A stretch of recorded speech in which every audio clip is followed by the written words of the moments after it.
Joining me now live on the South Shores Morning News, we have special guest, Plymouth County District Attorney Tim Cruz. Thanks so much for joining us today. Good morning, Christine. I wanted to talk with you about a decision that just came down this week. And this is a case I'm not old enough to remember when this happened, but I do remember some of the other hearings and some of the other fallout after it happened. And this was from a story about a local man who murdered a young woman.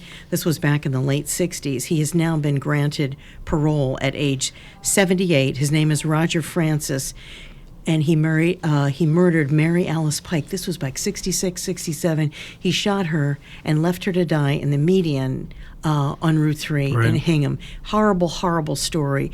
Tell our listeners what has happened now with the parole board. Well, there's been a long history on this case. As obviously, the event occurred in 1967.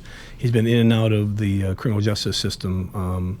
Cases being vacated and overturned for a variety of reasons. But eventually, we tried him back in 2003, and at that time he was convicted of first-degree murder without the possibility means life without parole.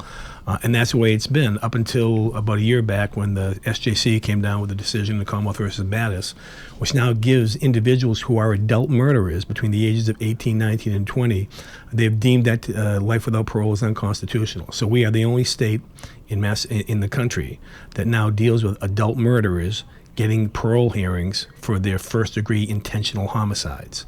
And we've had a number of individuals that have been released by the parole board. There were 8 hearings on these Mattis hearings, or what they are called. There were 8 in December.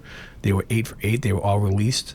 And now we have a man who viciously murdered a young woman, back a 15-year-old girl, left her in the median strip to die, shot her multiple times.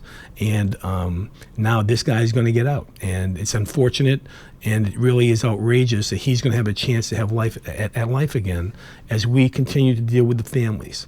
Too often, people are not remembering the victims in these cases and the destruction and the trauma that goes on forever. And people need to know what's going on. I mean, I'm not just a voice in the wilderness shouting about this stuff. I think people need to understand it, that we have people making decisions for whatever reasons, and they're alleging that his release is compatible with the general welfare of society. I strongly disagree.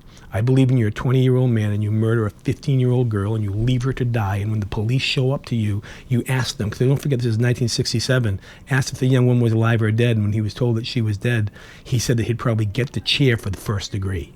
Right, he fled to Canada, as I believe. So in simple words, does this mean because of that decision, does this mean basically for anybody who gets convicted of first-degree murder, if they're under 18, there is no more life without parole? That doesn't exist. Under 20. Under 20. Yeah. So it's 18, 19, and 20 under this decision that came down a year back. Those hearings are all popping up now, and it affects 285 cases in the Commonwealth of Massachusetts. It affects 28 cases here in Plymouth County. What was the reasoning behind that?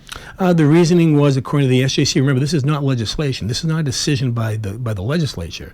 This is a decision by the SJC, who made the determination in a 4-3 vote that these were young adults with emerging brains. And, and they talked about emerging sciences of their brains weren't ready to make these decisions as intentional conduct. But, you can vote when you're 18. You can drink when you're 21. We have different age limits for all sorts of different things. You can make decisions regarding your medical conditions when you're a minor and not tell your parents in some areas. So therefore, we have really such a inconsistency in these decisions. And for a 4-3 decision to come down now, which has opened the door for the parole board to look at individuals who have murdered intentionally. This is not reckless conduct. This is not negligent conduct. This is